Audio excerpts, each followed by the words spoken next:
allow me a short and the last development, very, very short one. I would like to travel a few thousand kilometers and reach a city I'm lucky enough to work and to live in Kolkata.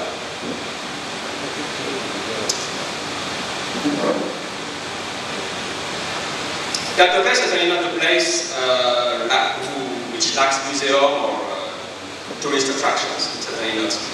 But there is a place in your city where there is an echo for me of my Vietnamese experience about this shipyard, and it is Guha area.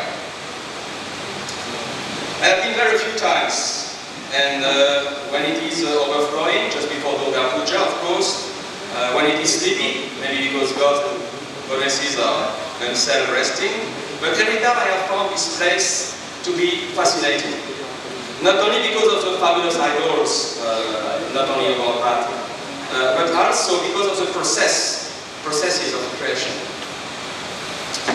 The minutiae of the gestures, the precisions of the techniques employed to create the bamboo frames, the straw skeletons, the clay flesh, and the painted skin. But this is not the project itself which deserves to be in a museum for me. It is anyway already displayed all over the leading museum that pandals are during these pujas. No, it is, as in Yachan, that's the point I wanted to make, it is a preservation of the techniques, the heritage of the beau geste, or in English, the perfect gesture, which makes the Fabrique des Dieux, I like the name, or the Factory of God in English. It makes Guha a potential open-air museum. I'm quite sure that a few people in the audience disagree with my non-definition of museum or with my much too broad definition. And maybe I've been a little bit provocative about not answering exactly to the command of Mr. Kapoor. But I'm sure you will forgive me because in fact I love very much museums and I love them so much that I don't think that they should be, so yeah, that's my line. Yes, I don't want to see them only between four walls, but accessible to the greatest number. And I like them so much too that, you know, I like, of course, it's very interesting to discover a 2,000-year arrowhead, but also to be able to understand the methods used to carve this arrow. And what be the, sorry, that's the line, who is the best teacher than the artisans themselves who still practice these techniques. Thank you very much for your patience.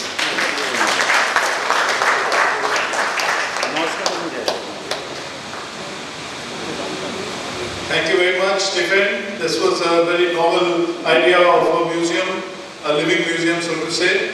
Now I will request Mr. Jawhar Sircar to kindly step up, and may I request co-convener Nayantara to kindly felicitate him with a memento for our 30th anniversary celebration.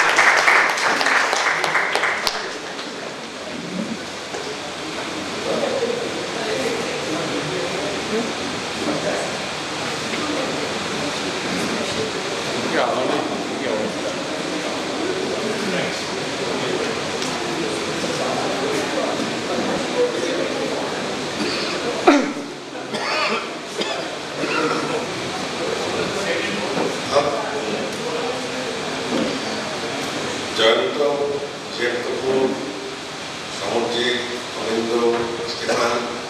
I'm actually very sorry. Any one of them could engage us for the whole evening. They were also fascinating in their presentations. Okay, now today I speak on a very specific subject. You know, we have gone over the connection between society, living culture, preserved culture, open, closed museums. We've gone over the whole lot. My submission today is only as a visitor to this place for the last 50 years, if I were to put it, I'm 63, so maybe a little less. And then as a student who's to come to the curator, the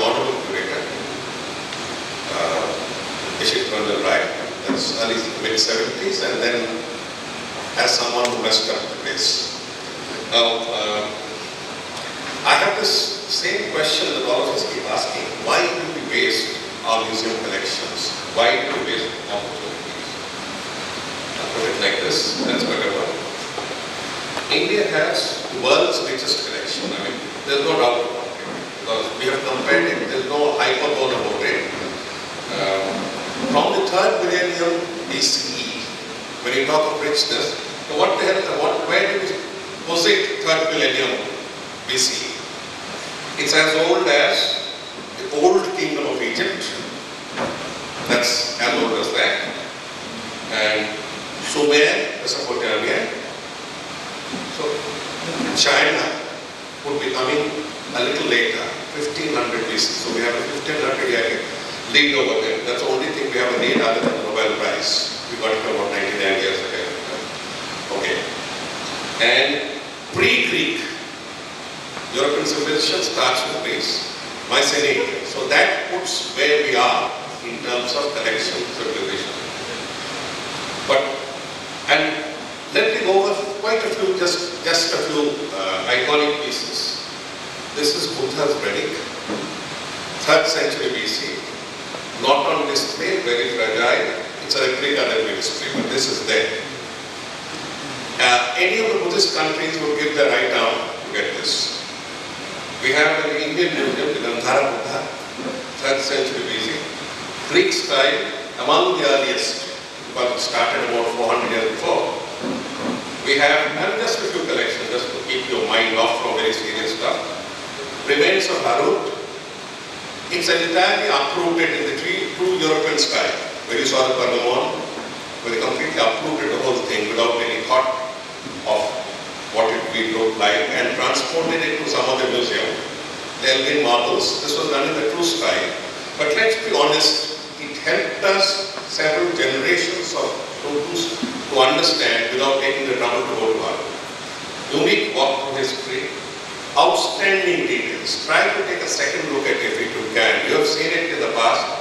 Go and study it once again if you have some time. 2 hours is all you need to renew your contact with your own civilization.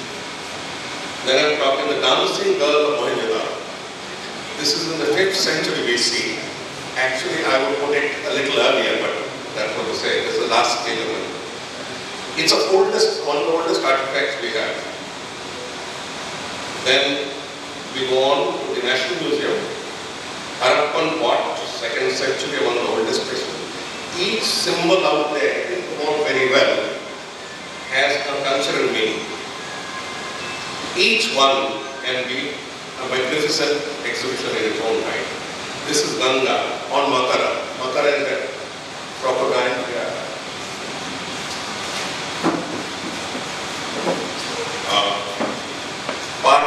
Partly it's synthesis of cultures, but the clothing and the folds are from Greek heritage. Moving past on, National Museum has Buddha with 6 disciples in 3rd, 4th century CE. And this was taken up by Orenstein in the first 3 decades of last century. This Orenstein collection's 10% is with the British Museum and the Germans. They have the entire international Dunhuang project built on it. 90% of the collections lying in the National Museum. They were in crates till 2 years before. I'll tell you why we mess up. This is Chhatrapati Shivaji Maharaj, that's anyway, Foreign Prince of Wales Museum. This is this Jnani Buddha, seated Buddha. It's from Mirpur Khas, Pakistan. Again, it will take a long time to explain why it is so. Prince of Wales again has a shield of Akbar with gold. If you go back to which are the battles on which Akbar carried this, it itself is enough to engage. It's got unique gold work. Prince of Wales again has a Anmari Sohaili. It was commissioned, it's one of the tales of the Panchatantra, commissioned by Akbar from a Hindu repertoire of tales. It's an excellence of the Mughal atelier, and it carries within a living synthesis of Indian history. I'm coming now Salarjam, Parasmara, Kakatiya dynasty, 12th century, black basalt. Like the Palas. In fact, we have seen so much black basalt in India, in Bengal, in the Indian Museum. It's the same period where we got down to black basalt. After this, sculpture would stop for about 300 years. With the arrival of Islam, it would stop, except in the south where it continued. I mean, these are the landmarks. Black basalt is one of the hardest stones to work with, and it's one of the finest carvings ever done. Salarjam also incidentally moves away from the old museum, old style museum of antiquities to what is called the European decorative arts, European Western decorative arts. Then you move on again to another piece in Salarjam. This is a must see in Salarjam. This is a two-headed statue, so you have a mirror behind.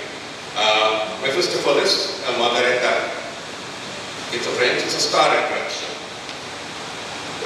One side you have the devil and the other side, this is a torment of Dr. Faustus, or Faust, with the girl who teased him and the devil who tormented him.